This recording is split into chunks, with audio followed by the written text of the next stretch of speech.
नमस्कार and welcome you all to world affairs. मैं हूं प्रशांत धवन। नाउ ज्यादा मेहनत से कौन काम करता है, भारतीय लोग या फिर चाइनीज लोग? ये बहुत ही इंटरेस्टिंग क्वेश्चन है और रिसेंटली जब से इन्फोसिस के फाउंडर नारायण मूर्ति साहब ने ये इशू रेज किया, इनके हिसाब से भारतीयों को 70 घंटे एक हफ्ते के हिसाब से काम करना चाहिए, तभी भारत की जो प्रोडक्टिविटी है ये बढ़ेगी।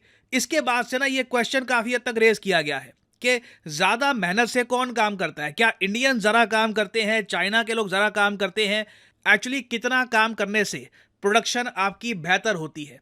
नहीं तो वैसे मैं आपको अगर बताऊं, मूर्ति साहब जो बात कर रहे हैं 70 आवर्स वर्क वीक की, इसको अगर हम मान के चलें कि संडे ऑफ है, ज्यादातर कंपनीज में संडे ऑफ ही होता है, तो इसके हिसाब से अगर हम देखें तो आप ये कह रहे हो कि 6 दिन तक आदमी काम करेगा लगातार, हर दिन 11 घंटे से भी ऊपर काम करके, कि लिटरली सुबह 9 बजे आएगा और रात को 9 बजे वापस जाएगा। ठीक है, लगातार हफ्ते में 6 दिन। ये देखिए डिमांड रखना ना कई लोगों के लिए शॉकिंग था। कई लोगों ने कहा कि पॉसिबल क्या है, फिर बाकी लाइफ कहाँ बची मेरी? तो एक तरफ सोशल मीडिया पे ज़्यादातर जो लोग एम्प्लॉयज हैं, जो कहीं ना कहीं काम करते हैं, उन्होंने इस इशू को रेज किया। उन्होंने कहा कि ये गलत है, बहुत ज़्यादा डिमांड किया जा रहा है।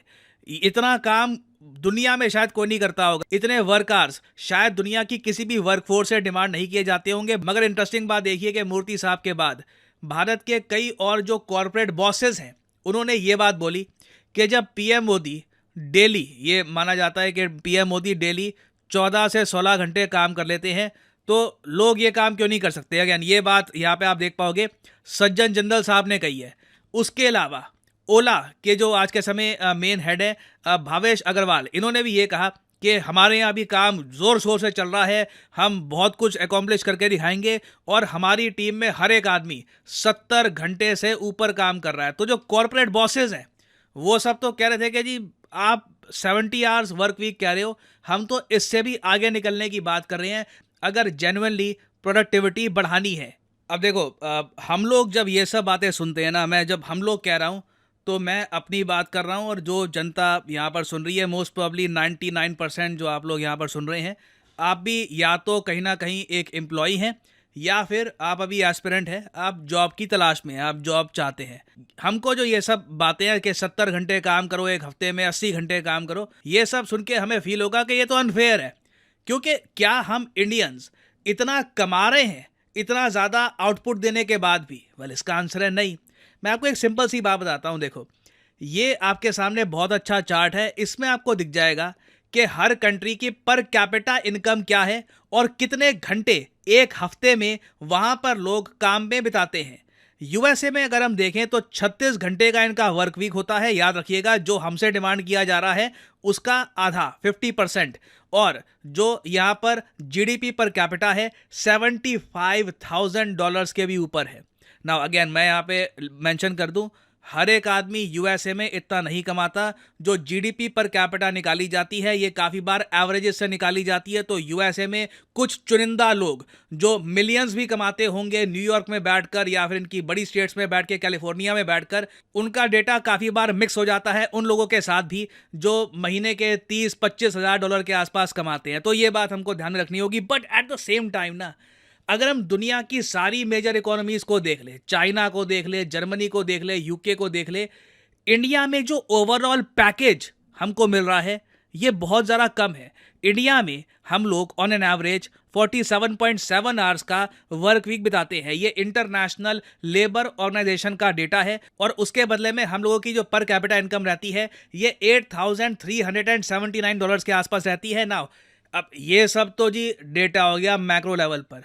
हम सिंपल सी अगर हम बात करें ना, तो एक एवरेज सैलरी जो है इंडिया में ये आज भी 50-60,000 के आसपास रहेगी। कई लोग कहेंगे कि इससे भी कम है, मगर ऑन एन एवरेज कह रहा हूँ, बैंगलोर, दिल्ली और जगह भी लोग इतना आज के समय कमा रहे हैं, थोड़ा इससे ज़्यादा ही कमा रहे हैं। नाउ क्या इस सैलरी से आप कल को एक घर परचेज कर सकते हैं? नहीं।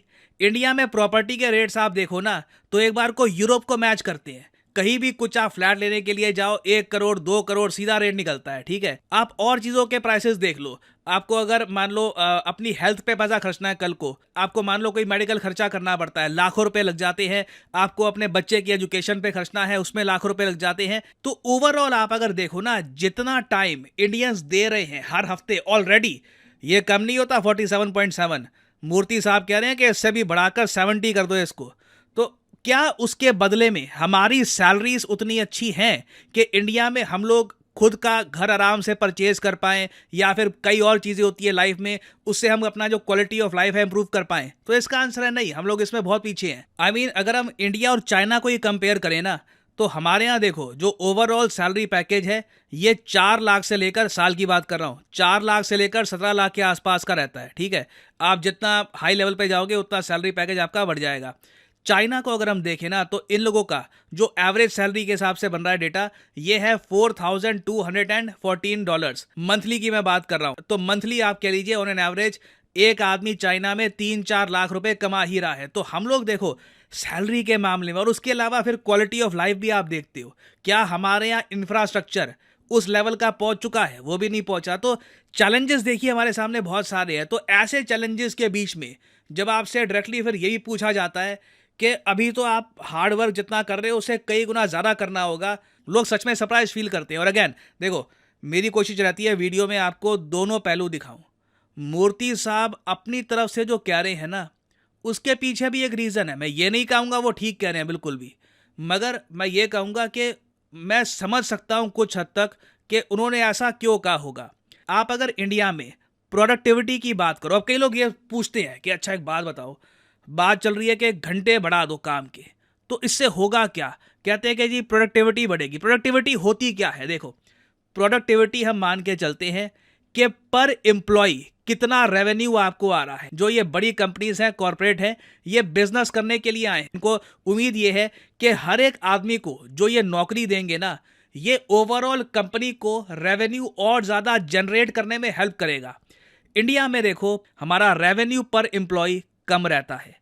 एक्चुअली आप अगर हमारी आईटी कंपनी में देखो ना, तो पिछले 5 सालों में जो रेवेन्यू पर एम्प्लॉय है ये लगातार डिक्लाइन किया है। HCL टेक ने तो ये कहा है, अगर हम 5 साल का डेटा देखें तो रेवेन्यू पर एम्प्लॉय ये 11% गिरा है। तो मतलब देखिए सिंपली यहाँ पर इसका ये है कि कंपनीज ने ना इतना ज़्यादा बेनिफिट नहीं किया है एम्प्लॉय से जितना उनको करना चाहिए। और बात देखो घूम फिर के ये आती है, कंपनी कमाएगी, कंपनी के जो प्रॉफिट्स हैं ये इंक्रीज होंगे, तो बाय डिफ़ॉल्ट लोगों को भी पैसा मिलेगा, और ये मैथ समझ में आता है। बट इंडिया में देखो प्रॉब्लम ये है कि एक बार को एम्प्लॉयज़ को तो बहुत कम पैसा मिलेगा इस प्रॉब्लम की वजह से, मगर जो बिल्कुल टॉप लेवल के लोग हैं, CEOs हैं, उनकी सैलरी कम नहीं होती। आपको मैं एक बहुत ही इंटरेस्टिंग डेटा दिखाता हूँ। पिछले 10 साल में अगर हम देखें तो जो मेन बड़ी बड़ी कंपनीज हैं आईटी की इंडिया में, इन्फोसिस, विप्रो, TCS, यहाँ पे जो CEOs हैं इनकी सैलरी 1,500 गुना बढ़ी है। 1,500 गुना, that is an insane rise. मतलब कि 2012 में अगर एक CEO की सैलरी होती थी 8 करोड़, ये अब 26 करोड़ हो चुकी है। वेराज एक फ्रेशर की सैलरी जो अभी अभी नौकरी जिसकी लगी है, उसकी सैलरी आप अगर देखो तो 2012 में अगर थी 1.6 लाख रुपीस पर ईयर की बात कर रहा हूं, अब 2022 में सिर्फ 4 लाख हुई है। परसेंटेज इंक्रीज की अगर मैं बात करूं एवरेज सैलरी के हिसाब से, तो ये बस 50% के आसपास की ग्रोथ है। तो अगेन देखो प्रॉब्लम तो ये है, बहुत बड़ी प्रॉब्लम है, और इसको हमें एड्रेस करना होगा। तो यहाँ पर देखिए मैं आपसे जानना चाहूँगा, आपके हिसाब से इंडिया में एक वर्क वीक कितना लंबा होना चाहिए? लिखेगा इसके बारे में कमेंट सेक्शन में। मैं जेन्युइनली जानना चाहूँगा आपका opinion. Please share your thoughts कि अभी जो वर्क वीक है आपको इसके बारे में आपके क्या विचार हैं? क्या ये बढ़ना भी चाहिए?